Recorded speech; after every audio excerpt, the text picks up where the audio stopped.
contribuciones a nuestra gestión institucional. Finalmente, quiero agradecer a nombre de la Comisión la impecable organización de este encuentro, a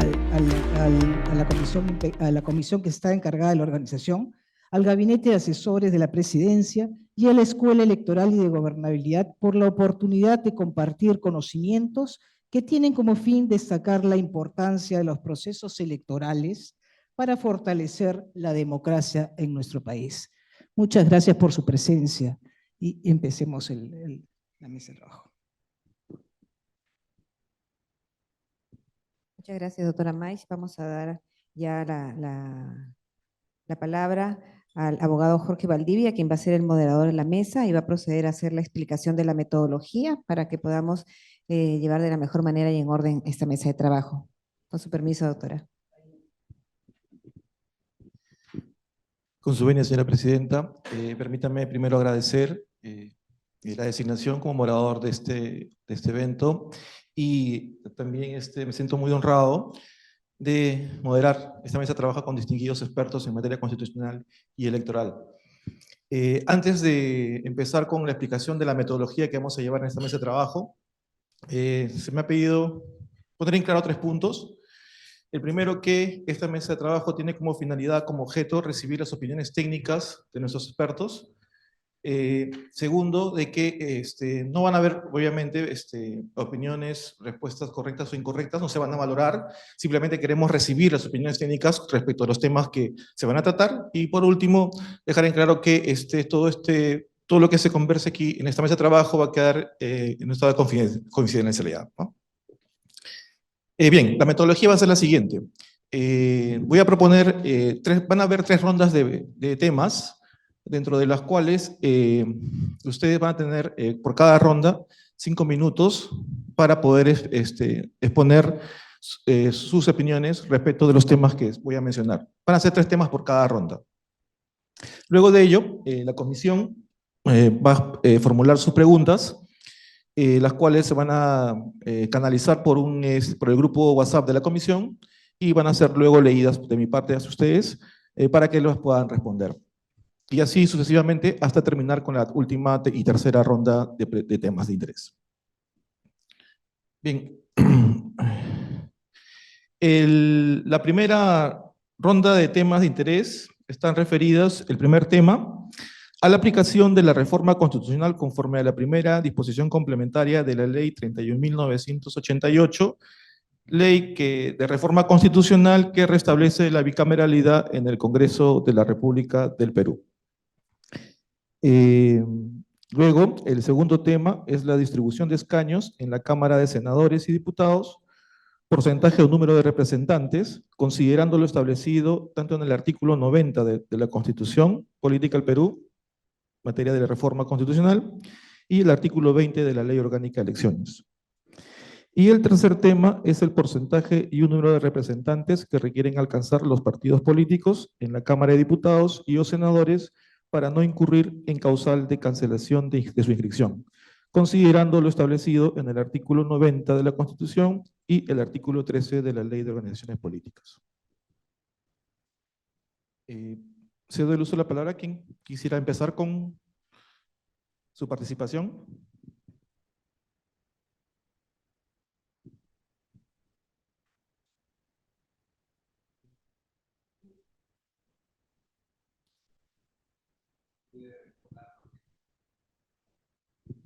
Perfecto, sí. Si hay un tema que agregar o punto, sí. A ver. Con relación al primer tema, que es la aplicación de la reforma constitucional, la primera disposición complementaria final de la Ley 31.988 señala lo siguiente. Primera disposición complementaria final. Aplicación de la ley. Las reformas constitucionales comprendidas en esta ley entran en vigor a partir de las próximas elecciones generales. Aquí la comisión se cuestiona y dice, se plantea, ¿por qué no se definieron próximas elecciones generales 2026? ¿Por qué solamente próximas elecciones generales? El término muy general, es muy general. ¿Están preveyendo de que el adelanto de elecciones o se refieren a las siguientes, a las elecciones 2026?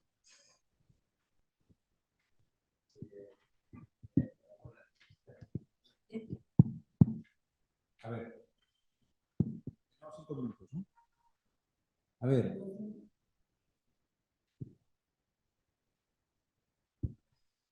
En cuanto a lo primero, sin duda es mejor que diga en las próximas elecciones generales, porque debemos tener certeza que algún día tienen que haber, ¿no? Cerrarlo al 26 me parece que sí, pues era algo habitual en la técnica legislativa, pero creo que está mejor así, porque habrá que ver, ¿no? Es más abierto y porque es políticamente incierto lo que pueda pasar en nuestro país. Y está bien que se diga elecciones generales, porque en la hipótesis nunca descartable de que, por ejemplo, se vacara a la presidenta y que el Congreso interpretara que hay que convocar a elecciones presidenciales, pero no a elecciones parlamentarias, no serían elecciones generales. Entonces creo que elecciones generales me parece que está bien. Claro, lo que sí tendríamos que pensar, si dijera 26 suena más lejos. Al no decir 26, pues hay que empezar a trabajar.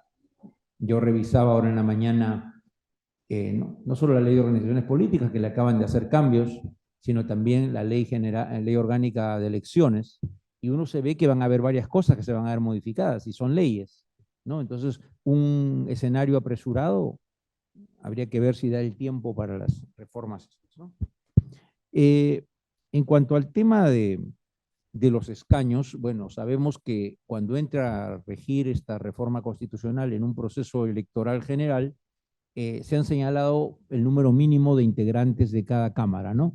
Sabiendo que por ley el Congreso podría más adelante seguramente poderlos ampliar por la modificación del tema demográfico electoral. Es interesante tener en cuenta que, si no me equivoco,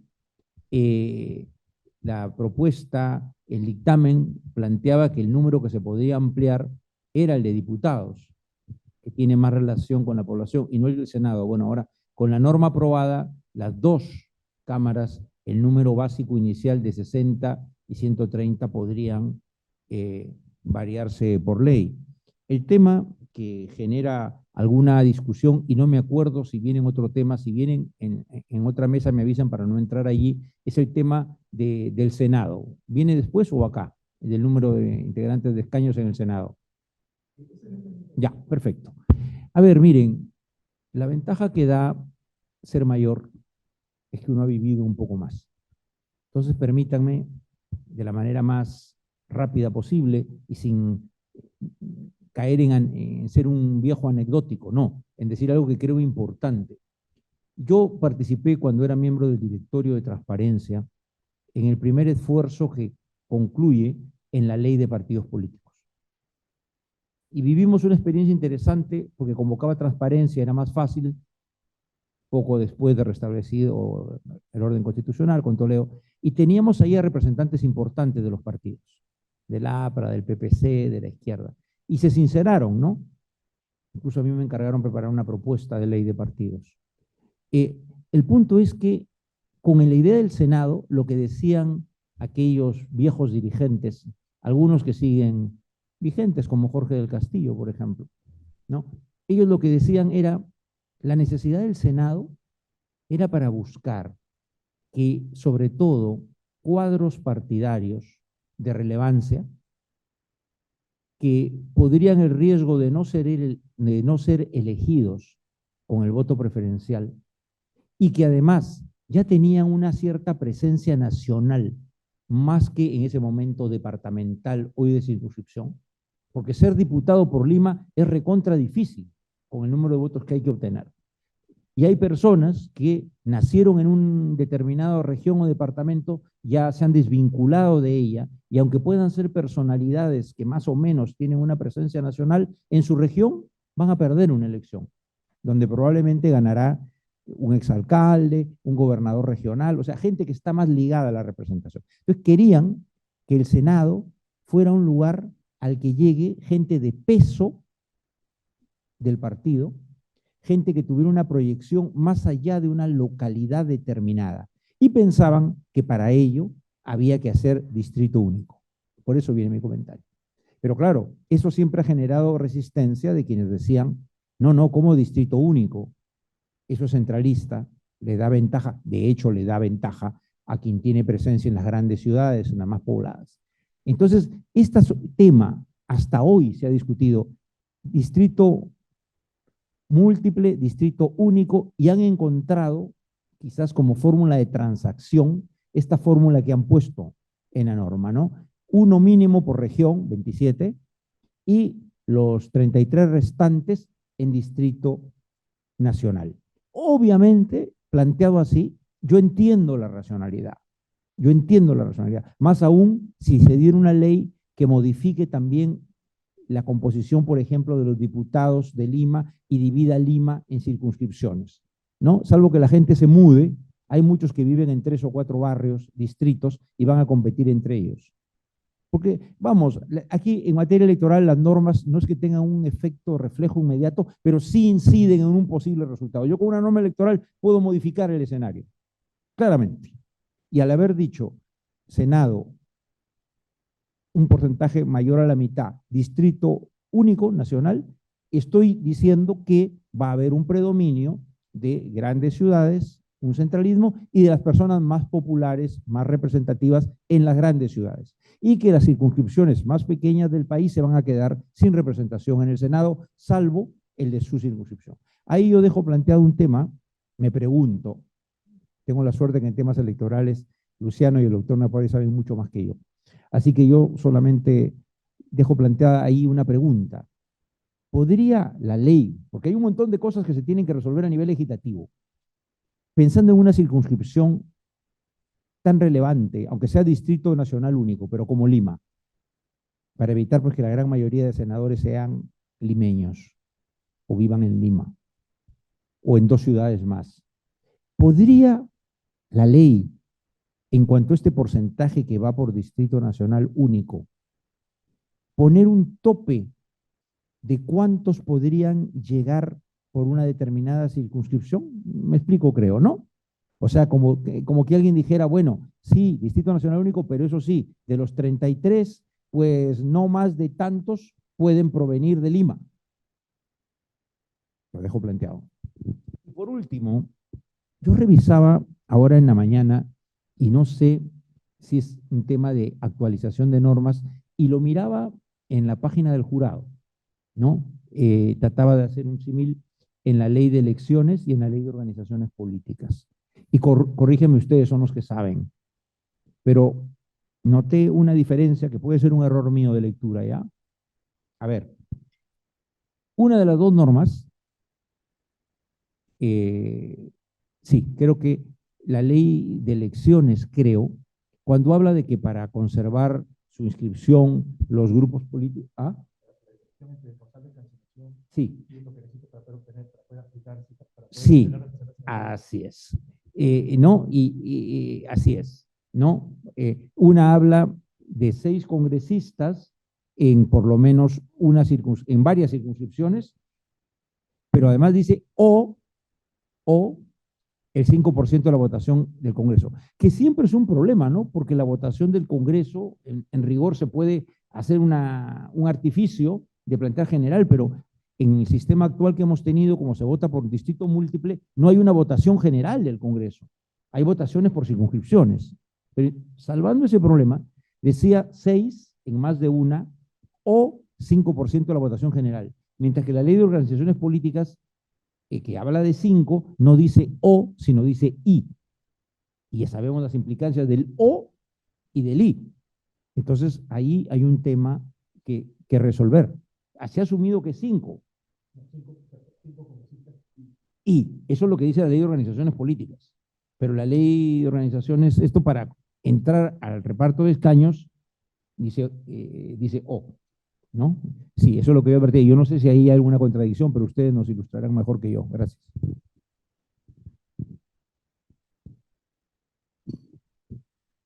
Muchísimas gracias por la invitación. Doctora May, para mí es un gusto estar con usted, con Pancho, con José. Sobre el primer punto, antes de entrar al primer punto, yo solamente voy a dejar ahí dando la pelota un poco de botes A mí en lo particular me parece que la ley en sí es inconstitucional integralmente porque hay un exceso del poder de reforma, pero eso es otro tema. Voy a ir al que están pidiendo, y aquí yo veo una complicación, varias, y en las que me da la impresión, con todo aprecio, que el jurado va a tener una posición quizá relevante. Voy a plantearme argumentos. El texto de la norma dice exactamente lo siguiente. Las reformas constitucionales comprendidas en esta ley entran en vigor a partir de las próximas elecciones generales. En principio, entonces, tendríamos que decir que la norma establecía una vacatio legis, ¿no es cierto? Ha diferido su entrada en rigor. Sabemos también que la ley no tiene efectos retroactivos, es un principio constitucional. Es más, yo miraba ahorita eh, el texto del artículo 103 que ha sido reformado, pero que no está en vigencia, ¿no? Eh, y en la redacción la tomo prestado porque ha tomado algo que ya estaba a nivel jurisprudencial en la redacción, ¿no? Decía, la ley es entrada en vigencia, se aplica a las consecuencias de las relaciones y situaciones jurídicas existentes y no tiene efectos retroactivos. Esta parte la han agregado porque en el texto original que actualmente está vigente no lo dice, pero es algo jurisprudencial, ¿no es cierto? Y teórico, el principio de aplicación inmediata de las normas. Entonces, voy aterrizando. Entonces, eso quiere decir que tenemos que detectar cuál es el momento exacto de la entrada en rigor de la ley. Porque el texto te está diciendo, vuelvo a repetir, a partir de las próximas elecciones generales. Entonces, justo aquí, felizmente, José, que siempre viene preparado. La LOE, como ustedes saben, es una ley orgánica. Y como es ley orgánica, hace un bloque de constitucionalidad. Entonces, para desentrañar qué cosa quiere decir elecciones generales, entonces tendría que ver si hay alguna norma en el ordenamiento jurídico que me dé esa definición, para tratar de identificar el momento preciso. Y lo que encuentro es el artículo 16 de la LOE, que como es orgánica, entonces me hace bloque. Y lo que dice el 16, paso a leerlo, dice, las elecciones generales se realizan cada 5 años el segundo domingo del mes de abril. O sea, hasta me pone un término, ¿no? El segundo domingo del mes de abril, salvo lo dispuesto en los artículos 84 y 85 de esta ley. Entonces, si me está diciendo, me está dando unas pautas de cómo definir o cómo tratar de ubicar el momento de las elecciones generales. Y ustedes, además, que son un órgano obviamente experto, no me dejarán quizá decir lo contrario o equivocarme, de que la convocatoria de elecciones no son las elecciones. Tampoco la expectativa de las elecciones próximas. Las elecciones se realizan en el momento en el que éstas se lleven a cabo y eso significa una determinación que afortunadamente uno lo puede encontrar en una ley orgánica, el artículo 16. Si esto es así, entonces lanzo esta interpretación en bloque de constitucionalidad. La primera disposición complementaria final de esta ley lleva entonces a necesariamente interpretarla con el artículo 16 de la LOE, lo cual significa que esta ley entre en vigencia recién ¿cuándo es? ¿Segundo domingo de abril eso? No. El segundo domingo de abril de la fecha de las elecciones. Lo que significa que nadie puede postular ahorita a una candidatura de diputado ni de senador, así se vaya la señora Dina antes, así quieran recortar el periodo o quieran llegar al 2026. Y esa creo que es una labor del jurado. Yo planteo otro problema. ¿Y qué pasa si es que quisieran modificar para hacer una precisión de esta primera disposición complementaria final? Porque eso creo que también sería un reto para el jurado. Y digo que sería un reto para el jurado porque el Jurado Nacional de Elecciones forma parte de este sistema jurisdiccional unitario que contempla la Constitución, ¿no? La Constitución establece que en realidad hay varios sacerdotes con poderes jurisdiccionales. No solamente es el Poder Judicial. Y el jurado además tiene tradición de control constitucional. En su historia han habido varios casos en los que ha hecho control constitucional. Lo digo porque me da la impresión, y ahí sí también lanzo una pregunta, no sé qué dicen mis distinguidos colegas, pero me da la impresión que esto no lo podrían modificar con ninguna ley que no sea una ley de reforma. Porque como me está diciendo me está estableciendo la fecha de entrada en rigor de reformas constitucionales, me da la impresión que la única norma que podría precisar el momento de la entrada en rigor tendría que ser una norma de igual categoría. Por eso es que planteo la pregunta, no sé si mis colegas piensan lo mismo. Me da la impresión que incluso esto hasta se articularía con un viejo principio, adagio, ¿no? Que las cosas ¿cómo es? Las cosas se hacen como se hicieron, ¿no? Y se deshacen también igual. Entonces, me da la impresión que definitivamente, si es que al percatarse del pequeño gran detalle de cuándo entra en rigor esta reforma constitucional, quisieran enmendarlo a través de una ley que no sea de reforma, es decir, no siguiendo el mismo procedimiento, me da la impresión que sería inconstitucional por forma. Y si así la aprobaran, el Jurado Nacional de Elecciones, con todo aprecio, me da la impresión que tendría el poder deber de ejercer el control de constitucionalidad para la situación concreta de esa ley si pretendiese enmendar lo que aparentemente se les pasó a los legisladores. Muy buena tarde con todas y todos. Muchísimas gracias, doctora. Un gusto también y un honor compartir con dos maestros. A ver, respecto a la primera disposición, ahí tengo un matiz con el doctor Luciano, porque al final del día las elecciones generales son un acto y un proceso. Y en tanto que son un acto y un proceso, sí puede entenderse esta primera disposición como que rige del momento de la convocatoria A. Pero independientemente de ello, eso nos sigue desde nuestro punto de vista generando un inconveniente. Si la reforma constitucional entra en vigor, incluso en el supuesto de la convocatoria, ¿en qué momento va a modificar la LOE? O la LOP.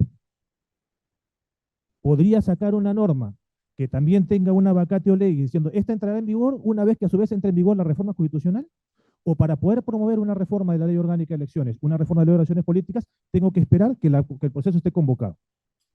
Y si el proceso está convocado, claro, al final del día, la entrada en vigor, como bien lo menciona el doctor Luciano, está determinada en una norma de rango constitucional. En consecuencia, la red de inmodificabilidad que está en el título opinabilidad de la LOE no juega, pero juegan los principios de preclusión y de seguridad jurídica.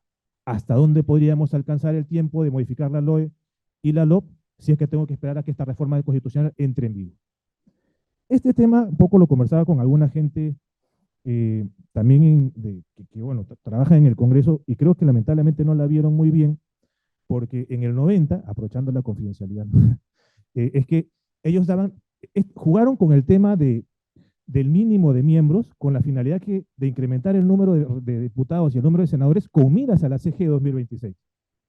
Pero les dije, un momentito, no puedes hacerlo porque esta primera disposición te dice que esta recién va a entrar en vigor con la convocatoria de elecciones. No, pero dice elecciones, o sea, el plazo más determinado es la convocatoria. Entonces, y si te dice que tú lo puedes incrementar en función al incremento demográfico y por ley orgánica, ese incremento demográfico va a comenzar a regir del momento en que comienza a regir también esta reforma constitucional. En consecuencia, no puedes incrementar el número sino hasta el 2031. Pero lo dejo picando, es algo que en el Congreso se está pensando. Ahora, respecto al tema de la distribución de escaños. En el caso de la distribución de escaños, ahí yo creo que respetuosamente invocaría que de repente por ahí también el Pleno evalúe el tema, porque la norma lo que se dice específicamente es asegurando que por lo menos se elija un representante por cada circunscripción electoral, en el caso del Senado, ¿no? Mientras que los restantes son elegidos por el Instituto Único Electoral Nacional. Ah, ya. ¿Quién va a determinar ese número mínimo? ¿El jurado, vía resolución, vía acto reglamentario o la ley? El tema no es menor, porque pudiésemos estar diciendo, si es uno por circunscripción, ya, 27, ya tenemos 33 que se pueden elegir por Senado. Ah, y si el jurado dice, no, aplico también densidad poblacional para determinar cuántos senadores van y termina habiendo solamente 10 por distrito electoral único, no creo que esa sea la intención, entre comillas, del constituyente derivado cuando emitió esta norma. Habría que ver, en todo caso, si es que asegurarse que debe estar a través de una modificación de la LOE, que coloque un piso un poco más alto en la propia LOE, o digamos, fije de manera ese número mínimo de 1 en la propia ley, o le van a dejar esa atribución al jurado. No es un tema, a mi juicio, menor. Y también viene otro tema, yo no sé, evidentemente del lado de dos maestros, pues me siento una persona que recién está en kindergarten, pero a lo que voy es que, por ejemplo, no, pero a lo que iba en este caso era un tema estrictamente constitucional.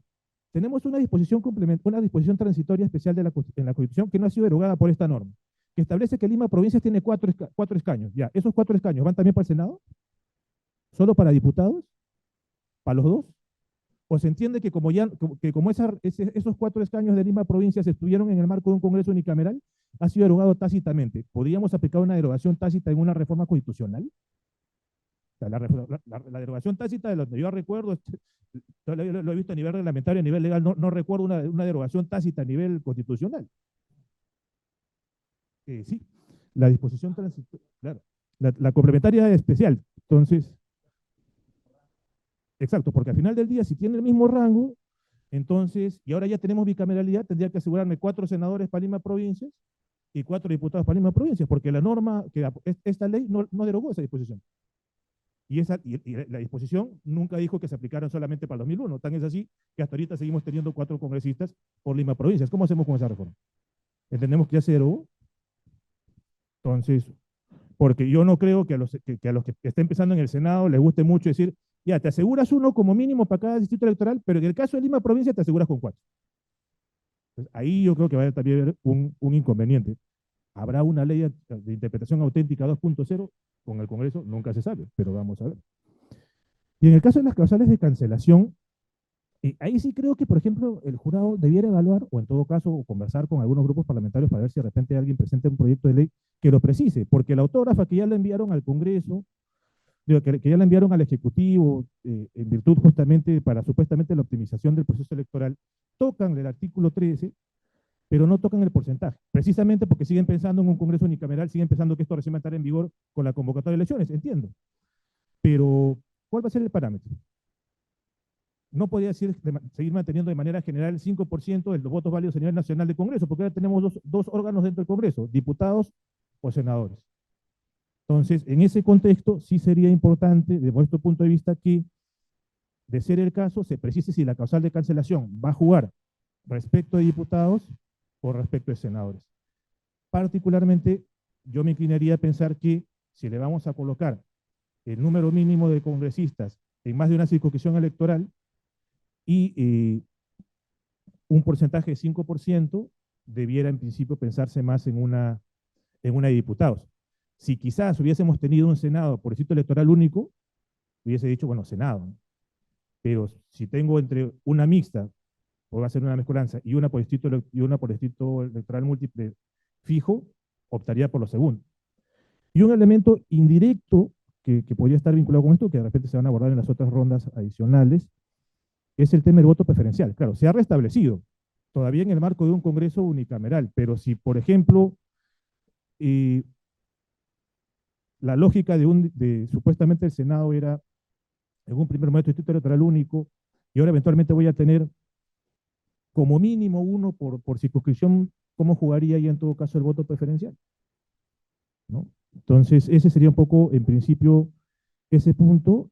Y claro, y respecto a lo que mencionó el doctor Eguiguren sobre esta distinción que hay entre lo que es la LOP como causal de cancelación y la LOEP como umbral para poder obtener representación en el Congreso, en tanto que persiguen fines distintos, se entendía que podían, en principio, tener reglas diferenciadas, pero claro, lo óptimo sería que se uniformicen esas reglas para que haya un correlato entre partido y bancada. Y nada, por ahora ese sería un poco mi intervención en ese primer punto, ya quizás en la tercera ronda sí, quizás veo otro temita. Con todo cariño, José, yo sinceramente no estoy del todo de acuerdo. Ok, dale, gracias. yo sinceramente ahí tengo una discrepancia. Yo no creo que, nuevamente, por eso es que yo decía, ¿no? Como esta es una disposición que tiene que ver con una regla de vigencia de la norma, la vigencia, vuelvo a repetir, se rige por el principio este de que o es inmediata o tienes una vacatio. Y en cualquiera de los dos supuestos tú tienes que especificar el momento preciso, porque si no, ¿cómo pues? Entonces, una cosa, yo entiendo lo que es, una cosa es el proceso electoral y otra cosa es el momento de las elecciones. Para no tratar tratar de objetivar el problema interpretativo, por eso es que lo que decía es, bueno, entonces veamos si hay alguna norma que me ayuda a hacer ese distingo y ver qué momentos específicos me arroja. Y entonces, José, cuando tú planteas lo del proceso electoral, claro, yo nuevamente reviso lo que dice la LOE, que por ser ley orgánica me ayuda porque además trabaja en bloque, y veo que también hay ese problema, porque el proceso, es más, la norma, tanto en el título preliminar como estoy viendo acá, incluso el artículo 79, dice, el proceso electoral se inicia con la convocatoria de elecciones, pero también hay una norma que te dice en qué momento son las elecciones. Y ese es el artículo 16. Si en realidad para evitar estos problemas, el legislador, el constituyente derivado, como dices acá, claro, lo que hubiera hecho es mejor tratar de identificar un momento, porque el problema, vuelvo a repetir, es que en materia de entrada en rigor de normas, tú tienes que identificar el momento. Entonces, yo sinceramente, como la norma me está trabajando con un término que es próximas elecciones generales, entonces yo tengo que identificar cuándo es. Si yo lo voy a interpretar por proceso, ya, genial. Y eso tiene en el correlato de la ley orgánica también un momento. Dice que es con la convocatoria. Pero también hay una norma en la misma ley orgánica que me dice cuándo es la elección. Al punto que te dice segundo domingo. No sea mal, un poco más te da la hora. Entonces, frente a esa disquisición, ¿cuál prefiero? Más allá de mis cuestionamientos con los que empecé mi comentario diciendo, a mí me parece que acá excedieron el poder de reforma, pero de verdad, me parece que este entuerto ni siquiera se puede arreglar con una ley interpretativa porque tendría que seguir el mismo procedimiento.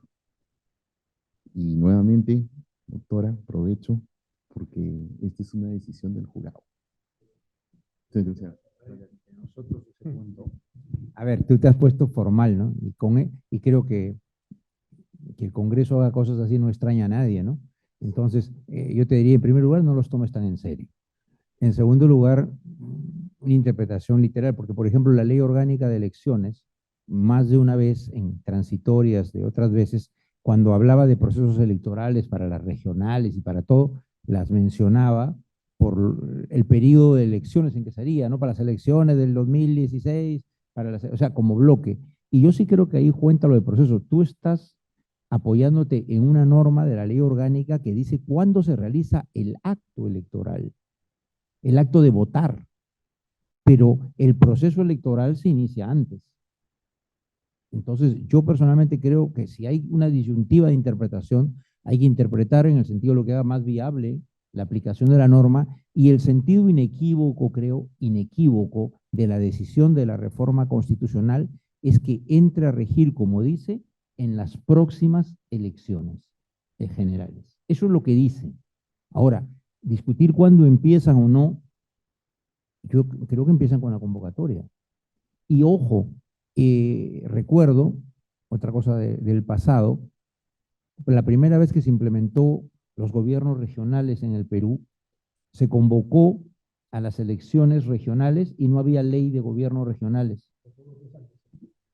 Entonces, en verdad, yo te diría, para mí, lo que quiere decir es que cuando se convoquen a las próximas elecciones, obviamente va a haber que tener elección para diputados, elección para senadores en el cronograma, y bueno, se elegirán en el acto electoral, pero no sería incompatible, creo yo. O sea, yo no lo llevaría a una incompatibilidad tan así, tan firme, porque puedes interpretar buscando resolver el problema, ¿no? Y lo que quiere decir es que para el próximo proceso electoral de elecciones generales, que ni siquiera ha dicho cuándo es. 70 días calendarios de la elección, que con la autógrafa que se ha aprobado recién, bueno, que se ha enviado al Ejecutivo, sería 365 días para las elecciones generales de 2026.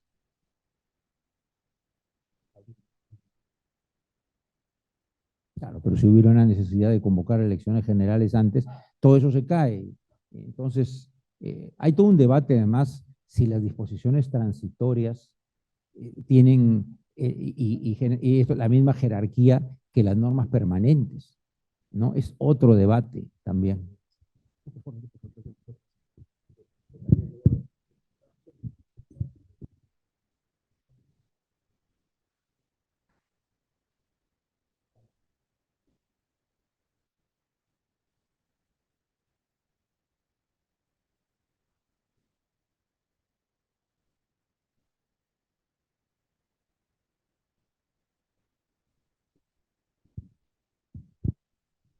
No sé.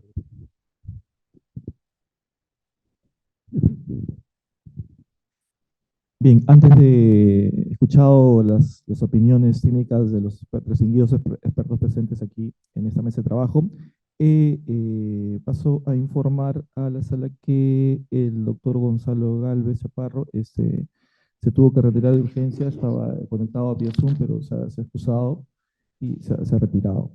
Bien, con su permiso, señora presidenta, pasamos a la etapa de preguntas de la comisión, que se formulen. Esperamos sus preguntas al grupo de WhatsApp de la comisión para trasladarlas a nuestros distinguidos expertos.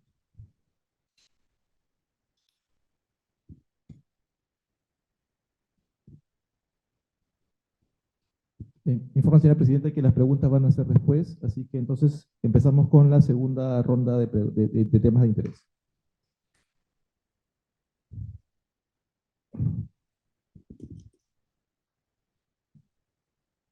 Bien. En la segunda ronda tenemos los siguientes temas de interés. La aplicación de la cifra repartidora en la conformación de la Cámara de Senadores y Diputados, considerando lo establecido en el artículo 90 de la Constitución y el artículo 30 de la Ley Orgánica de Elecciones. El siguiente tema es el plazo de afiliación como requisito para los candidatos a la Cámara de Senadores y o Diputados, considerando lo establecido en el artículo 35 de la Constitución Política del Perú y el artículo 24A de la Ley de Organizaciones Políticas. Y también el porcentaje de candidatos designados en la conformación de las listas al Congreso de la República, Cámara de Senadores y o Diputados, considerando lo establecido también en el artículo 90 de la Constitución y el artículo 24B de la Ley de Organizaciones Políticas. Esto atendiendo, como ustedes han señalado, en el caso de senadores hay una figura mixta de distritos múltiples para el mínimo que sería 27, y distrito nacional único que sería para los 33 restantes, si es que se continúa con esa conformación de Senado de 60 miembros. O en el caso de los diputados, que serían los 130 diputados, ¿no? ¿Cómo sería este porcentaje de designados, que sabemos que es hasta el 20%, que señala el artículo 24B de la Ley de Organizaciones Políticas? ¿Quién desea participar primero? Sí, me piden por favor también a los expertos que por favor se acerquen al micro para que los miembros de la comisión puedan escucharlos. ¿De repente los especialistas quisieran que se dé lectura a los artículos que se hace mención o no es necesario? Sí, yo creo que ayuda Sí. mucho. ¿Ah? Ok. Perfecto. Correcto, Ya, doctor. perfecto. ¿Cómo no? ¿Cómo no? Bueno, Encantado. entonces paso a leer. Con relación al primer tema de la segunda ronda, aplicación de la cifra repartidora en la conformación de la Cámara de Senadores y Diputados, considerando lo establecido en el artículo 90 de la Constitución y el artículo 30 de la Ley de Organizaciones Políticas. El artículo 90 de la Constitución dice lo siguiente, de la reforma de la ley, la reforma constitucional, dice: el Poder Legislativo reside en el Congreso de la República, el cual está conformado por el Senado, El Senado está conformado por un número de 60 senadores elegidos por un periodo de 5 años mediante un proceso electoral conforme a ley, asegurando que por el periodo, por lo menos, se elija a un representante por cada circunscripción electoral, mientras que los restantes son elegidos por Distrito Único Electoral Nacional. El número de senadores puede ser incrementado mediante ley orgánica. La Cámara de Diputados cuenta con un número mínimo de 130 diputados, elegidos por un periodo de 5 años mediante un proceso electoral conforme a ley. El número de diputados puede ser incrementado mediante ley orgánica en relación con el incremento poblacional. Durante el receso funciona la comisión permanente conforme a lo previsto en el reglamento del Congreso. La presidencia del Congreso de la República recae de manera alternada sobre los presidentes de cada Cámara. Para ser elegido senador se requiere ser peruano de nacimiento, haber cumplido 45 años al momento de la postulación o haber sido congresista o diputado y gozar del derecho de sufragio. Para ser elegido diputado se requiere ser peruano de nacimiento, haber cumplido 25 años al momento de la postulación y gozar del derecho de sufragio. Los candidatos a la presidencia o vicepresidencias de la República pueden ser simultáneamente candidatos a senador o diputado. Los senadores y diputados pueden ser reelegidos de manera inmediata en el mismo cargo. El artículo 30 de la Ley Orgánica de Elecciones establece lo siguiente. Para las elecciones de representantes al Congreso de la República, la cifra repartidora se establece bajo las normas siguientes. A. Se determina el número de votos válidos obtenidos por cada lista de candidatos. B. El total de votos válidos obtenidos por cada lista se divide sucesivamente entre 1, entre 2, entre 3, etcétera, según sea el número total de congresistas que corresponde elegir. C. Los cocientes parciales obtenidos son colocados en orden sucesivo de mayor a menor hasta tener un número de cocientes igual al número de los congresistas por elegir. El cociente que ocupe el último lugar constituye la cifra repartidora.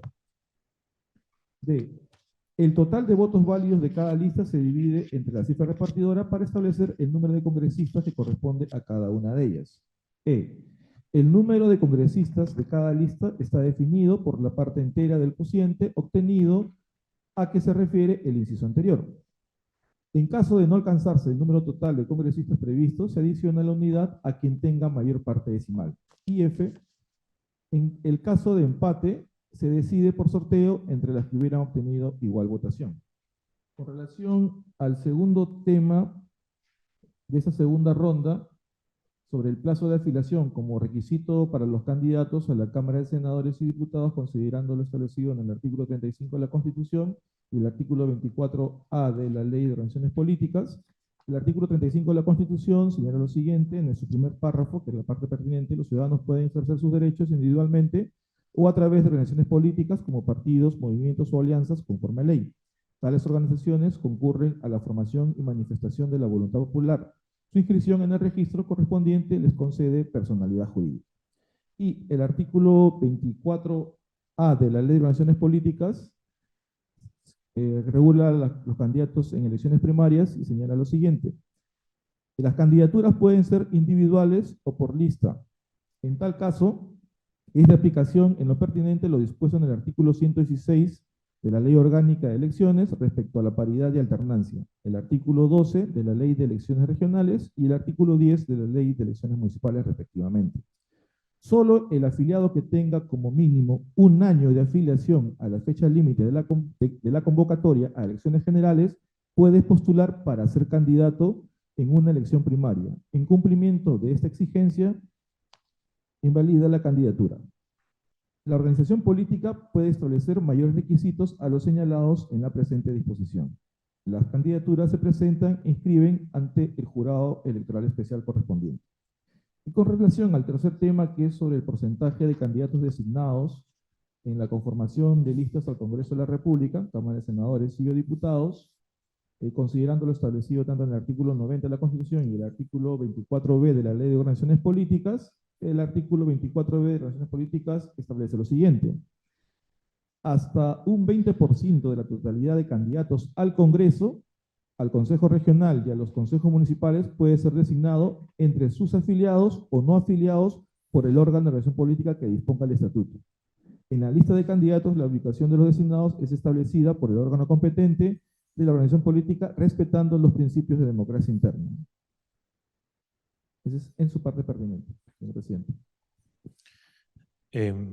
Buenas tardes, nuevamente. Gracias a los doctores por la consideración para poder iniciar.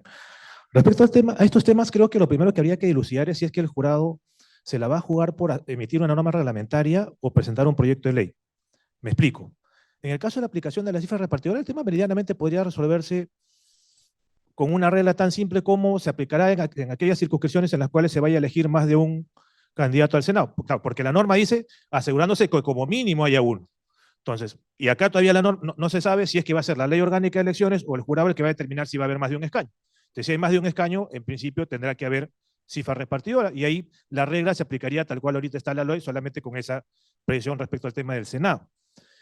Claro, si hubiese sido solo el distrito electoral único sería mucho más fácil, pues solamente no habría una doble regla, sino simplemente una única que sería siendo cifra repartidora. En el caso del plazo de afiliación, que ahí va a venir toda la mezcolanza con la norma, con la autógrafa que ya ha sacado el Congreso, porque, claro, bueno, y que en general ni siquiera el Congreso lo ha arreglado, porque hay un desfase entre lo que es el plazo de afiliación, que es un año antes de la convocatoria, y el plazo que tiene un partido político para inscribirse para poder participar. Porque para poder participar, puedo inscribirme hasta la fecha de vencimiento de plazo para convocar. 270 días o eventualmente con la norma ad hoc, 365 días. Pero voy a tener que afiliarme un año antes de la convocatoria, que entonces es un procedimiento de inscripción de este candidato va a durar un año. Entonces, ¿qué pasa si yo meto mi solicitud de inscripción luego de esos 375 días? ¿Me inscribo por las puras o me van a cancelar por no participar? No me podrían cancelar por no participar porque va a ser imposible que presente candidatos. Entonces, en consecuencia, en todo caso, tendría que actualizar el artículo 4 de la LOP, diciendo que los partidos que quieran participar tendrán que estar inscritos una fecha antes de la convocatoria. Y ahí sí, por ejemplo, podía haber jugado el tema de la inscripción provisional. Meter mi solicitud hasta un año antes de la convocatoria, y metiéndome una inscripción provisional y dar ese año para poder lograr la inscripción definitiva y que justamente juegue ahí el último párrafo del artículo 4 de la LOP. Pero yo creo que hay un desfase, ¿no? Porque claro, incluso esta norma está manteniendo la figura del 12 de julio del 2024 como plazo de afiliación, sea para el Senado, diputados o integrantes de la fórmula presidencial. Entonces, por ejemplo, si fuera que se aplicase la regla del año, todos van muertos, porque esta misma norma, que probablemente no lo observe el Ejecutivo, está diciendo que la convocatoria se va a dar 365 días calendario antes de la elección, es decir, en abril del 2025. Si le aplicaría la regla de la 24A, tendría que haber estado afiliado a abril del 2024. Por eso es que ellos están colocando la regla del 12 de julio, ¿no? Entonces, por ahí también va ese un poco el tema, ¿no? Y respecto al tema de porcentaje de candidatos designados, ahí sí yo creo que debiera hacerse una precisión en la LOP para que se determine claramente, porque yo no sé si el Congreso o los partidos políticos acepten que eso sea a nivel reglamentario, que ese porcentaje del 20% rige para diputados y para senadores. Y ahora, y en el caso de senadores, habrá que ver, y por eso yo me inclinaría a hacerlo por nivel legal, que se precise que, que si es que hubiese candidaturas únicas, no me la puedes designar. Que solamente quepa designación directa ahí donde pueda ser, o bien en los que queden del distrito electoral único, o donde haya más de un candidato. Y ahí, aprovechando también que se ha tocado el tema de los plazos, yo sí sugeriría, aunque es un tema que quizás se excede propiamente hablando al tema, que se evalúe elevar a rango legal algunas precisiones que se han hecho en el caso del reglamento marco para las elecciones primarias. Porque, por ejemplo, en el caso de designados, el reglamento marco se establece que la designación la tengo que hacer de manera conjunta con la candidatura a las primarias, cuando yo soy candidato designado a un cargo de elección popular. Y en consecuencia, la designación, si yo aplicaría el plazo legal, tendría que hacerla hasta los 110 días calendario antes de la elección, porque es una postulación a un cargo de elección popular. No me la puedes clavar el plazo a las primarias. Por vía legal, sin duda. A nivel reglamentario, yo no sé qué tanto eso le vaya eventualmente a acomodar a las asociaciones políticas, máxime si han solido designar a los candidatos que perdieron en sus internas. Entonces, y en ese contexto también, ¿por qué hacer algunas precisiones o elevar a rango legal esas precisiones en el reglamento marco? Porque, por ejemplo, ¿no? El artículo 90 te establece un mínimo de edad para poder postular al Senado y a la Cámara de Diputados. Ya. ¿Esa edad en qué momento la computo? ¿A las elecciones primarias o a la elección de autoridades?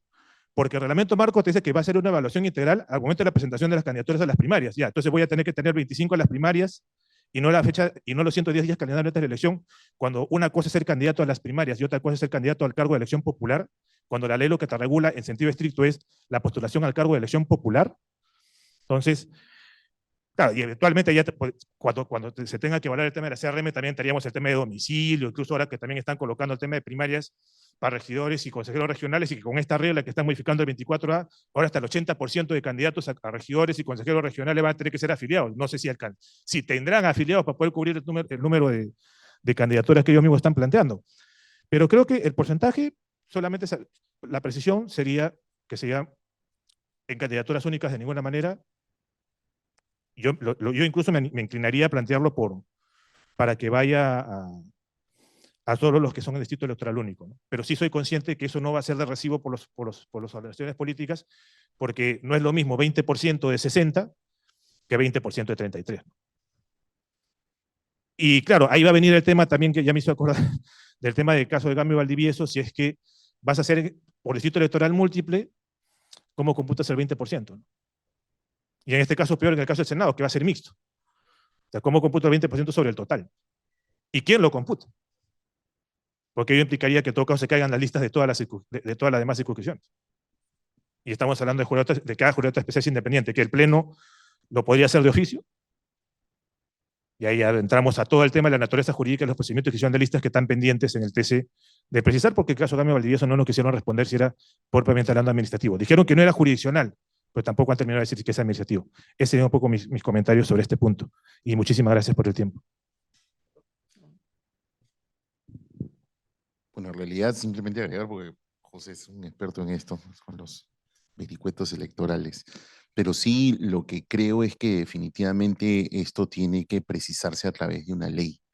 Lo más recomendable, creo, coincido con lo que plantea José.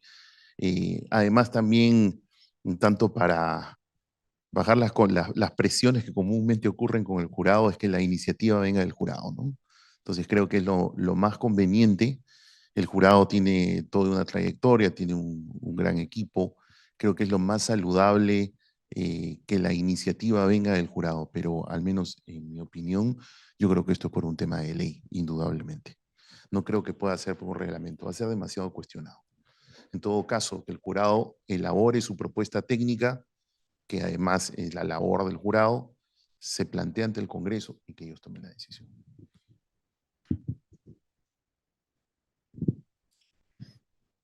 Bien, en el caso de las elecciones de diputados, no tendría mayor diferencia con lo que viene pasando. Por lo tanto, la cifra repartidora se aplicaría tal cual como hoy se aplica. El tema es en el Senado.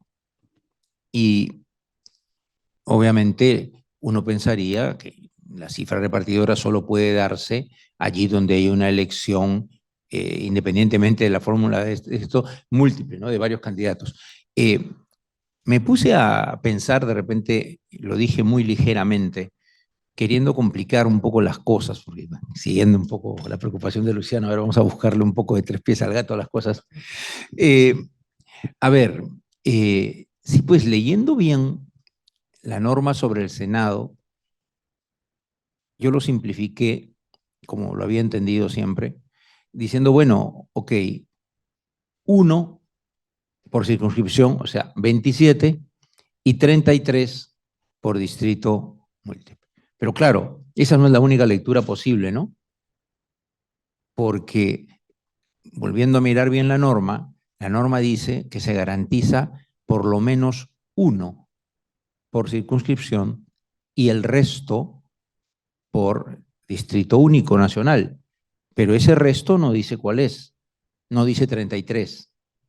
Entonces, claro, uno también podría decir, bueno, la ley, porque estos son quizás, esto yo también creo que por su trascendencia es un tema de ley, Pero lamentablemente la ley la hace el Congreso y saca otro tipo de cálculos, ¿no?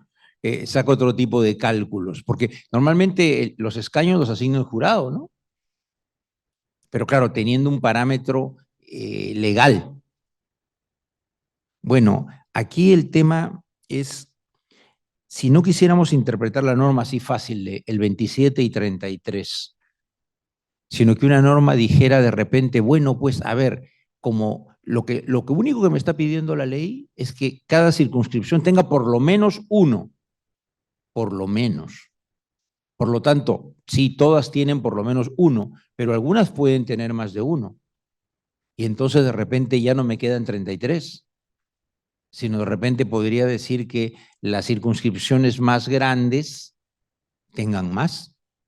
Y entonces, pues no sé, y que el número que quedara para el distrito único nacional no fuera 33, sino por decir cualquier cosa, de repente es 20. Eso no está resuelto en la ley. Yo creo que la intención es el 27 y 33. Esa es la intención. Esa es la intención.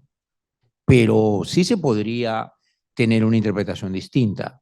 Por ejemplo, a propósito de lo que planteaba José sobre el caso de Lima Provincias, por ejemplo. No por Lima Provincias, pero sí por Lima Lima. Y cuando yo me preguntaba y decía, ¿podría la ley ponerle un tope,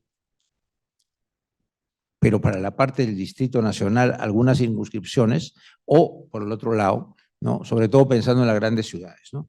Y obviamente, en lo que vaya por Distrito Nacional único, ahí sí entra a tallar la cifra repartidora, no cabe duda, ¿no? Por ese porcentaje, porque si en lo que sea de candidato único, ahí no cabe, pues es uno, ¿no? Y amarrando un poco eso con lo del porcentaje, ¿no? De que la cifra es conocida, 20%. En el caso de cómo aplicarlo, yo también creo que, como dijo José, me parece, pues para lo que son las candidaturas, si es que fueran casi las regiones uninominales para el Senado, lo razonable sería que sean los que tengan esta inscripción de por lo menos un año. Pero claro, alguien podría decir, bueno, ¿y qué pasa si sumo, son 60 senadores, yo voy a presentar de distinta manera 60, 20% del total en lo que me queda? No sé, yo personalmente creo que es 20% también sobre los candidatos que irían al distrito único, ¿no? Nacional.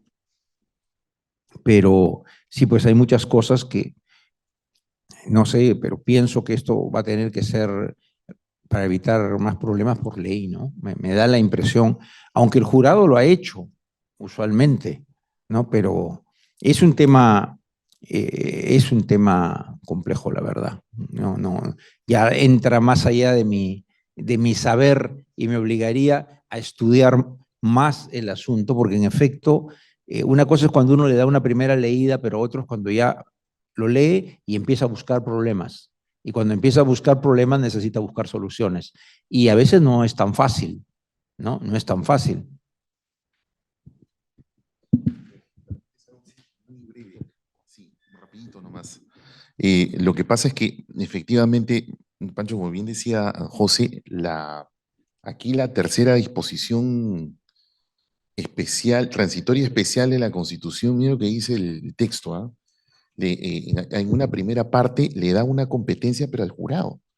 Y ahí hay un asunto que hay que dilucidar porque efectivamente, y me da la impresión que es medio complicado entender que hay una derogación tácita si el propio texto reformado habla de un Congreso de la República compuesto por dos cámaras, pero usa el término Congreso. Entonces, pues dice, el Jurado Nacional de Elecciones distribuye los escaños en cantidad de 4, con lo cual ya te dio la competencia.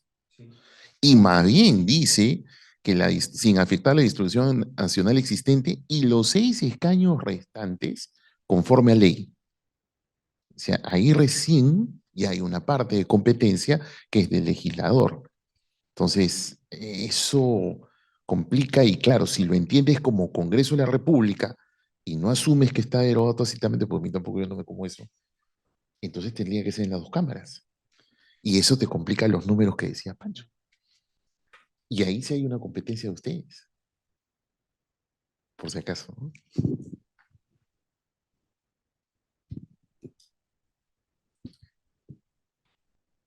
Bien. ¿La pregunta? Sí, entonces pasamos, concluidas las intervenciones de nuestros distinguidos expertos, pasamos a la tercera ronda de temas de interés.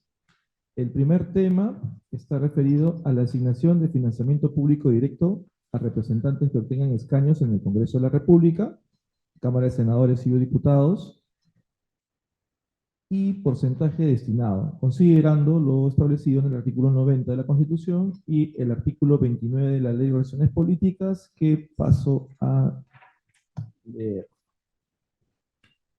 Artículo 29 de la Ley de Organizaciones Políticas, financiamiento público directo. Solo los partidos políticos y alianzas electorales que obtienen representación en el Congreso reciben del Estado financiamiento público directo. Con tal fin, el Estado destinará el equivalente al 0,1% de la unidad impositiva tributaria por cada voto emitido para elegir representantes al Congreso. Dichos fondos se otorgan con cargo al Presupuesto General de la República y son recibidos por los partidos políticos para ser utilizados durante el quinquenio posterior a la mencionada elección, conforme a las siguientes reglas. A.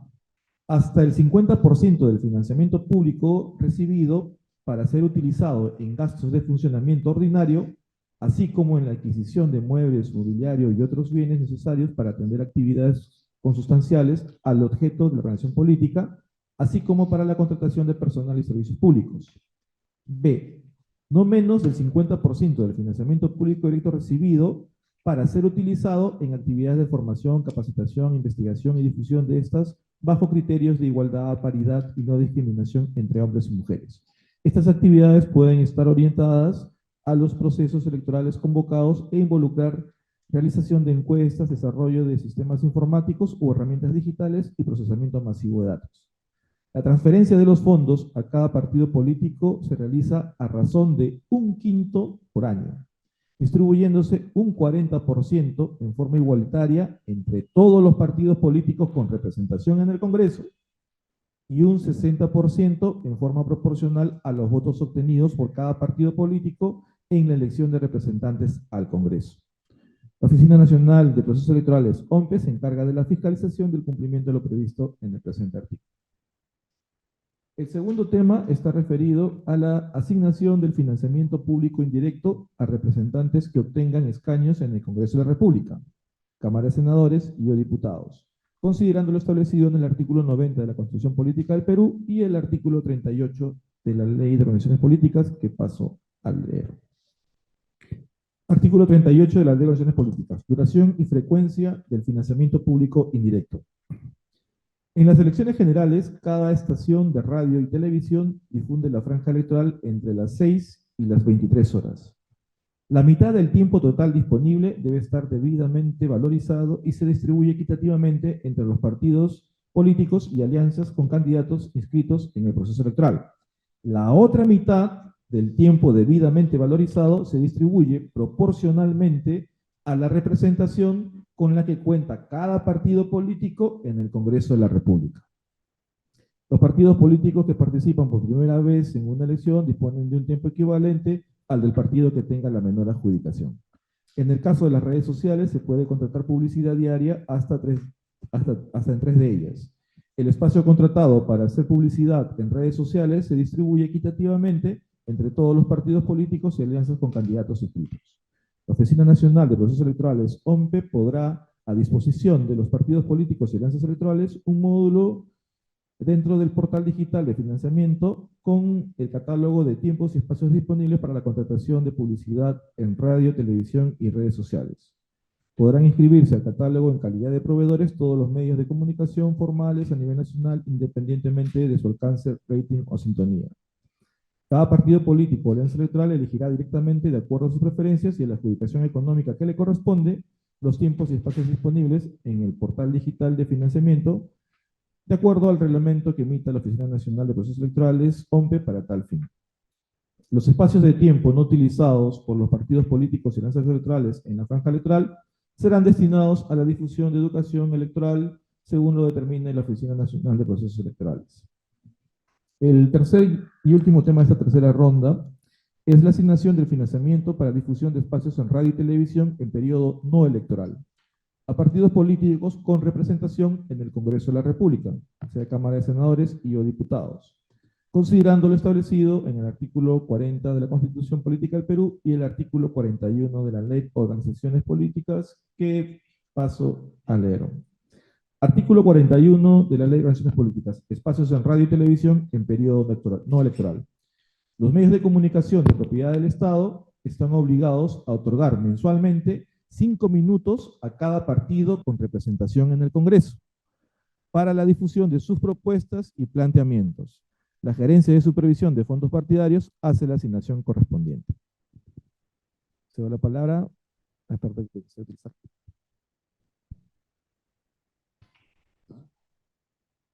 A ver, muchas gracias. A mí una de las cosas que me llama muchísimo la atención es lo que dice el artículo 38 de la Ley de Organizaciones Políticas, sobre todo en esta parte que se refiere a las redes sociales, ¿no? Que dice, en el caso de las redes sociales se puede contratar publicidad diaria hasta en 3 de ellas. ¿Y quién determina esto? La OMPE, a través de una resolución administrativa. ¿Y cómo lo va a distribuir? ¿Y a quiénes va a identificar en las redes sociales? ¿Y cuáles de ellas? ¿Y financiamiento público para esto? La verdad que me llama bastante la atención. Entiendo que esto no es una competencia del jurado, entiendo, ¿no? Según lo que dice la norma.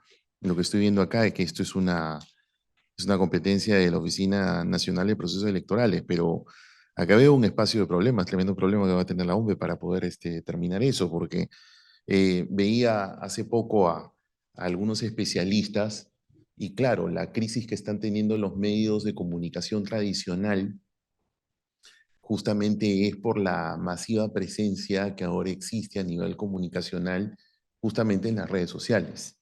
Veía que varios especialistas hablaban de que el espacio por excelencia, por ejemplo, para la difusión de propaganda electoral iba a ser en la red TikTok, ¿no? Entonces, por eso es que decía, esta norma, ¿cómo se va a aplicar? ¿No? Me da la impresión que definitivamente aquí hay un problema de cara al financiamiento, porque sobre todo con los graves problemas, vamos a decirlo claramente, con los graves problemas de corrupción que tenemos, pues definitivamente esto va a ser una enorme papa caliente, veo yo, para la Oficina Nacional de Procesos Electorales, porque según lo que dicen todos los especialistas, la discusión es, o al menos el espacio donde se va a dar la batalla, es en las redes sociales, no es en la televisión tradicional, salvo el caso de la radio, ¿no? Muchas gracias. Bueno, respecto a estos 3 temas que sí se pueden englobar, pero tienes en principio hasta 3 alternativas. Pues bueno, optas por la Cámara de Diputados, por la Cámara de Senadores o le das a los 2. ¿Cuál podría ser un parámetro para determinar a quién le das? ¿O cuál es el parámetro, para redundancia, que utilizas para asignar el financiamiento? Podría decir la Cámara más plural, que a mi juicio sería la de diputados. Y si encima le colocas distritos electorales uninominales, con mayor razón. No obstante, mi posición personal sobre ese tema, reconozco que lo que primero que te van a decir en el Congreso, porque esto al final del día va a implicar una modificación legislativa, es, pero si el Senado es revisor, ¿por qué mejor no el Senado? O los otros te van a decir, oye, Senado y Cámara de Diputados tienen el mismo nivel, y en consecuencia, ¿por qué vas a privilegiar el financiamiento en función solo de diputados si también nosotros pudimos de repente tener mayor suerte en senadores? Y al final del día te van a establecer, o te van a decir, no, dame un porcentaje por los números de representantes que yo obtuve en diputados y otro porcentaje por número de representantes que obtuve en senadores. Y al final del día va a terminar, a mi juicio, siendo así. Eventualmente, sí creo que por lo menos el criterio de pluralidad debiera ser un indicador para por lo menos hacer una distinción en el sentido en que de repente pueda dar o pueda valorizar, entre comillas, más el total de votos válidos que yo obtuve en una elección en Cámara de Diputados que el total de votos hábiles que yo obtuve, de votos válidos que yo obtuve en la Cámara de Senadores. Pero que van a regir para ambos, me queda clarísimo que a nivel del Congreso es lo que va a ocurrir. Así el jurado o un grupo parlamentario proponga que solamente se va a asignar en función de la Cámara de Diputados, eso políticamente sí es real. Eso es algo que en el Congreso no va a pasar. Ahora, poco atendiendo a lo que dijo el doctor Luciano, creo que una cosa es cómo se asigna y otra cosa es, en principio, cómo se controla, ¿no? Y ahí ya es un tema de OMPE, si es que vuelve a plantear de repente mayores plazos de prescripción, que se los redujeron con la 31.504, si mal no recuerdo, si se amplía el periodo el plazo de caducidad para sus procedimientos sancionadores, pero es un tema que le va a corresponder a OMPE. Y vinculado a esto, y se me había pasado, y me disculpo con el doctor Ibunen, que fue el que lo planteó de un inicio, y creo que también estaba en la primera ronda, así que lo acojo. El artículo 20 respecto al tema de qué necesito para obtener representantes, o sea, de 6 o 5%, también tendría que evaluarse para el Senado, ¿no? Porque no voy a decirte que necesitas 6 de 60, es un porcentaje altísimo, ¿no?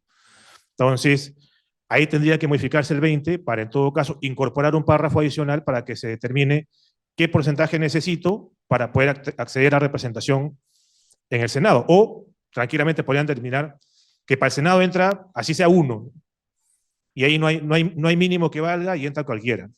Porque al final del día, en el artículo 13 de la LOP, voy a filtrar a los partidos, ¿no? Pero nuevamente, en el caso del artículo 13, tendré que determinar cuál es mi parámetro, diputados o senadores. Mi posición personal para la causal de cancelación del 13 es diputados, no senadores. Salvo que se quisiera hacer una reforma constitucional y sí se haga una elección de senadores por el Instituto Electoral Nacional. Pero mientras eso no ocurra, creo que la modalidad más pura sería la de diputados. Y esa sería un poco mi posición en ese sentido. Y claro, ahí también va a entrar el tema, también, si es que ustedes van a considerar, o en general la ciudadanía, las organizaciones políticas van a considerar que los candidatos a senadores debieran tener el mismo porcentaje de financiamiento que candidatos a diputados.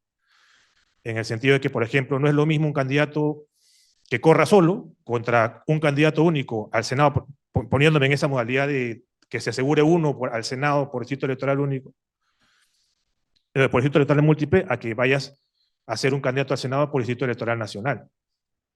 Entonces, ahí creo que también es un tema que quizás por ahí de repente debiera también evaluarse. Ahora, no pasa nada si es que se mantiene la posición de que seas candidato a diputado o senador, recibas el mismo potencialmente puedas recibir el mismo porcentaje, el mismo número de ITs que por financiamiento individual, ¿no? Pero creo que es algo que también se tiene que evaluar, porque encima, a propósito de eso, y con esto cierro, disculpe, estimado doctor, es, ahora que un candidato a presidente va a poder postular al Senado, o sea, vas a tener financiamiento al partido, porque no puedes recibir financiamiento directo cuando es candidatura presidencial, pero para el Senado sí.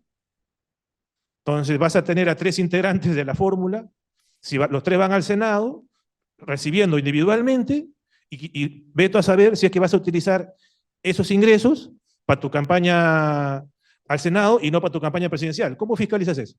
Voy a tener que colocarle la sumilla del comprobante de aportación para qué va. O en el caso del comprobante de lo que gaste en mi publicidad, voy a tener que decir publicidad para el número tal al Senado o de Cámara de Diputados.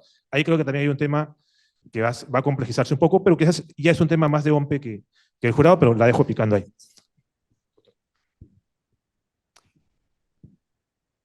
Viernes en la tarde y después de un buen almuerzo no es fácil entrar a estas cosas de números. Yo andaba pensando, medio que ya me perdí.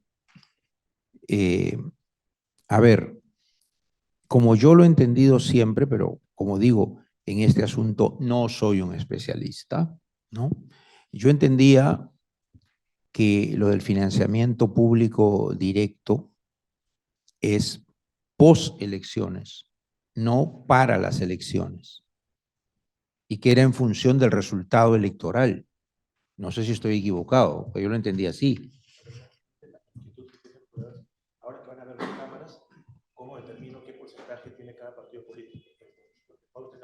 Claro, claro, entiendo, sí, pero lo que quiero decir que es ya, no es para las elecciones, como me pareció escuchar, es post-electoral, en función del número de representantes elegidos que le tocó a cada partido, ¿no? Entonces, al ser 2 cámaras y no una, probablemente quizás lo más simple es repetir el esquema, pero para cada cámara, en función de los representantes elegidos.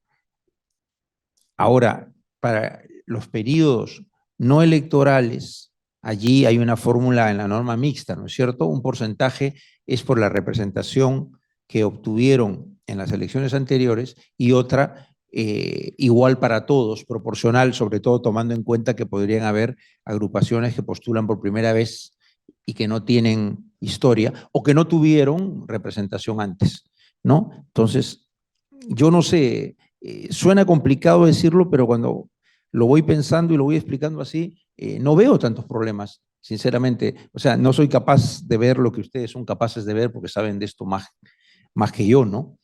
Y en esto, a ver, hemos pasado de un extremo donde casi todo lo que era la propaganda y la publicidad era libre, ¿no? A un extremo donde se trata de regular, se fijan, y me parece bien, se quiere igualizar un poco más las cosas, se prohíben fuentes de financiamiento, se fijan límites para el aporte de financiamiento, se prohíbe contratar en determinado tipo de medios. O sea, entonces, claro, eso complica la tarea de fiscalización y supervisión, porque claro, como decía alguno de ustedes, cuando nos metemos al tema de redes, entramos al gran mundo de la informalidad, ¿no?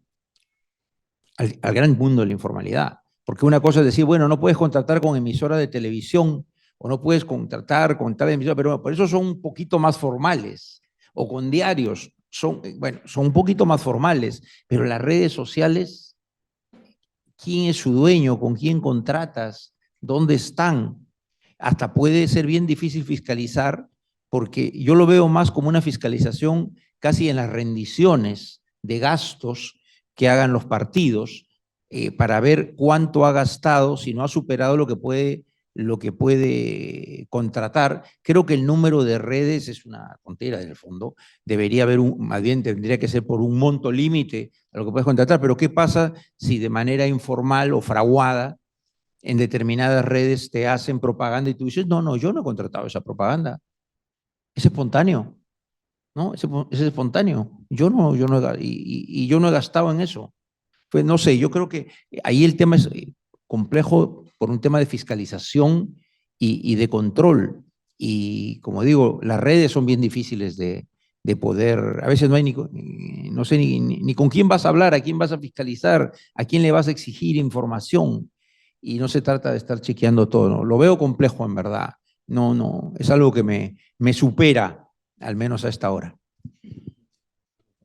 Solo para completar, si es que quisieran eventualmente evaluar, presentar un proyecto vinculado al tema de financiamiento, hay algo que está rondando todavía y que en todo caso sugeriría o plantearía sobre la mesa si es que lo van a abordar, ¿no? Y es el tema del reajuste al financiamiento. Me explico, ¿no? O sea, si yo entro con 34 congresistas, pero al año se me van 10, debería seguir teniendo el mismo porcentaje de financiamiento por el solo hecho de haber obtenido los 34 congresistas al inicio. Si al final del día la asignación es anual, no debiera en todo caso seguir premiando con el mismo porcentaje aquella organización política que mantiene su bancada de manera sólida, y si las pierdes, independientemente si sea por objeción de conciencia, ir actualizando al siguiente año ese porcentaje. Lo dejo picando como pregunta al aire. Claro, podría ser por ley. Lo digo porque también ya se creó en la Comisión de Constitución el grupo de trabajo encargado de trabajar los reglamentos vinculados al Congreso bicameral. No me extrañaría que en el marco de la lucha contra el transfugismo quieran colocar algunos ajustes y que de repente esos ajustes no tendrían que estar en el reglamento del Congreso bicameral, sino eventualmente en la Ley de Organizaciones Políticas. Muchísimas gracias nuevamente por la oportunidad y gracias a ambos maestros por su compañía el día de hoy.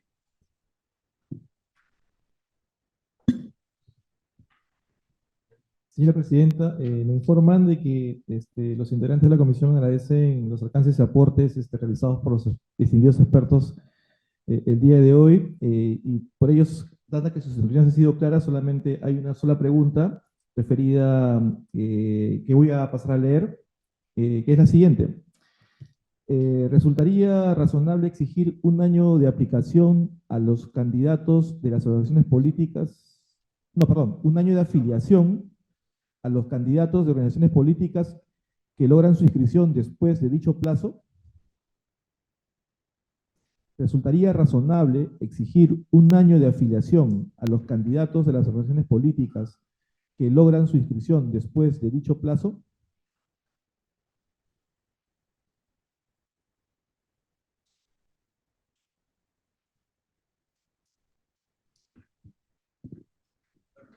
Es una respuesta muy espontánea. De repente la pregunta es más compleja de lo que parece, ¿no? Yo diría, a ver, si uno mira los requisitos que tiene una organización política para conseguir su inscripción, desde el inicio, para obtener su inscripción, tiene que cumplir con determinados requisitos, ¿no? No solo de constitución, estatutos y todo, sino también afiliados. Y la gente, bueno, también, claro, los comités. Entonces, para poner en marcha eso, ya las personas se han comprometido con la organización. Entonces, y hay un plazo, claro, de un año desde que se consigue para inscribirse. O sea, yo creo que tendría que ser, sí sería exigible, ¿sí? Porque si bien consigue su inscripción a partir de determinado momento, bueno, puede ser que el tiempo que medie para las elecciones sea largo, ¿no? Podría ser que un grupo consigue su inscripción y faltan 2 años para las elecciones. Y ahí no sería tan difícil pedirlo del año, pero si fueran muy inmediatamente a las elecciones, el grupo que inició su inscripción, yo creo que ese afiliado sí tendría que tener un año en la organización. Yo lo entendería así. Claro, siempre queda la posibilidad del invitado, ¿no? El designado, pero yo creo que sería la idea de la norma o el espíritu de la norma es evitar estos candidatos que se trepan a la última hora, ¿no? Entonces, exigir una afiliación de por lo menos un año antes del proceso. Y yo creo que sí se les tendría que exigir eso del año, porque el grupo existe antes y tiene un proceso de gestación para inscribirse. Y ahí ya tiene un grupo de origen. Yo lo vería así, no sé si me estoy equivocando. Bueno, ahí sí yo tendría un matiz, porque yo sí creo que, o sea, incluso con la carga procesal que pueda tener los amigos de ROP y el Pleno, o sea, que te demores un año para calificar y lograr la inscripción de un partido político me parece excesivo. ¿A qué es a lo que voy? A que yo no, o sea, no puedo seguir manteniendo, desde nuestro punto de vista, el desfase en que quieres un partido para participar, puede lograr su inscripción o debe lograr su inscripción a la fecha de vencimiento del plazo de la convocatoria, que es 270 días antes. Pero si quiero ser candidato, tengo que estar afiliado 365 días antes. Entonces, tengo un desfase de casi 65 más, claro, o sea, de varios meses, con lo cual me obligaría a mi organización política en vías de inscripción a presentar mi solicitud un año antes y bueno, lo que me tome hasta el día 270. Pero ¿qué pasa si de repente yo logro mi afiliado número 25.000 o 26.000 algo el día 363 antes de la elección? Entonces, ya no, y presento mi solicitud de inscripción de partido el día 363. Y logro mi inscripción el día 280. ¿Logré mi inscripción antes? Sí. ¿Podría participar? Sí. ¿Con qué afiliados? Si todo mi padrón de afiliados los metí 363 días calendario antes de la elección, antes de la convocatoria. ¿No tendría afiliados con qué postular? Entonces, por eso yo sí creo que lo que tendría que haber es una uniformización entre lo que es inscripción del partido y afiliación. O en todo caso, no, claro, no hay otra forma, ¿no? Porque no podría decir solo para los candidatos a la presidencia, porque igual el candidato a la presidencia está atado necesariamente al partido. Entonces, ese desfase entre el 4 de la LOP con el 24A de la LOP, a mi juicio, tiene que uniformizarse esos plazos. O ahí sí creo que ir a una inscripción provisional, no utilizando como parámetro la fecha de cierre del ROP, sino más bien utilizando como parámetro la fecha de vencimiento del plazo de la convocatoria. Entonces, tener una inscripción provisional antes de ese plazo y la definitiva a la fecha que dice el 4 de la LOP. Y ahí eventualmente jugar con esos plazos. De repente, meter la solicitud 365 días, clavarle esa fecha buscar una inscripción en un punto intermedio y lograr la inscripción al día que establece la norma, ¿no? Y claro, solamente no es objeto de este debate, pero por ejemplo, con relación a la autógrafa, bueno, el jurado propuso 365 días calendario como regla general de anticipación a la convocatoria, pues solamente se le han dado para la CG 2026. La CRM tiene más circunscripciones, tiene más candidatos y vas a tener 270 días para hacer las elecciones propias y las primarias. Una locura, pero vamos a ver. Gracias. Una pregunta antes de Luciano, pero ¿cuándo consideramos válidamente tener la condición de afiliado? ¿Cuál es el acto que te da la condición de afiliado y cuándo opera? ¿Tú sabes, Hernández? ¿En qué sentido? No sé, ¿desde cuándo eres afiliado de una organización? Claro, bueno, ¿Desde que te existe o desde que esté inscrita? No, bueno. Yo veo acá el artículo 11, porque justo estaba leyendo eso. Y el artículo 11 dice: la inscripción en el registro de organizaciones políticas le otorga personería jurídica al partido político. La validez de los actos celebrados con anterioridad a la inscripción del partido quedan subordinados a este requisito, dice la norma, ¿no? Y a su ratificación dentro de los 3 meses siguientes a la fecha de la inscripción. Entonces, y dice, si el partido no se constituye o no se ratifican los actos realizados en nombre de aquel, quienes los hubiesen celebrado son ilimitadas, bla, bla. Entonces, yo lo que entiendo es que es con el partido. Entonces, o sea, es que ese es el tema. Cuando te incorporaste. Y si estás en un acta de constitución del partido, puede haber un partido que esté constituido y se tarde 2 años o 3 en inscribirse.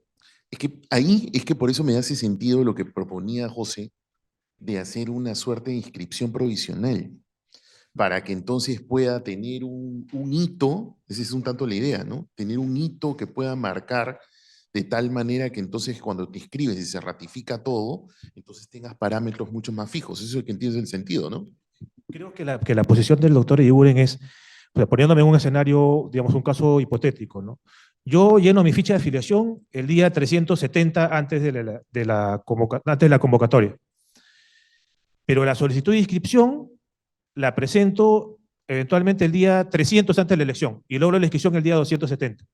La posición, entiendo, del doctor Eguiguren es, no importa cuándo presenté la solicitud de inscripción del partido, sino cuándo llené la ficha de afiliación. Entonces, ahí, por ejemplo, mi matiz es que lo que te marca, digamos, la determinación de la afiliación no es necesariamente la inscripción del partido como tal, pero sí la fecha en que tú presentas el padrón de afiliados con la solicitud de inscripción.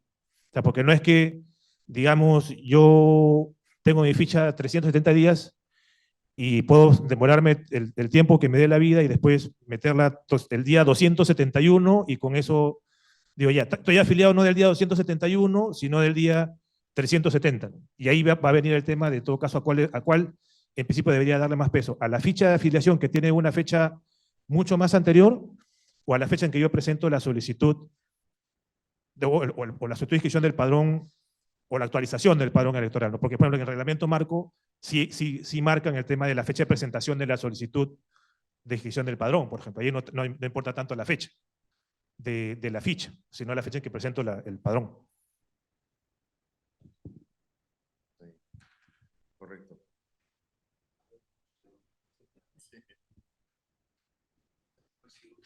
Sí, señora presidenta, ya no hay más preguntas de los integrantes de la comisión, así que le cedo al uso de la palabra. Francisco Eguiguren, doctor José Naupari, doctor Luciano López, nuestro más ferviente agradecimiento por su presencia, por la voluntad de estar con nosotros en esta mesa de trabajo y sobre todo por sus valiosos aportes y comentarios y debate, porque realmente para nosotros significa un insumo valiosísimo para efectos de cumplir nuestro encargo, el encargo que se nos ha sido encomendado. Entonces les agradezco a nombre del presidente del Jurado Nacional de Elecciones, a nombre de la comisión que presido, les agradezco su presencia y su participación en esta mesa de trabajo. Muchísimas gracias. Buenas noches.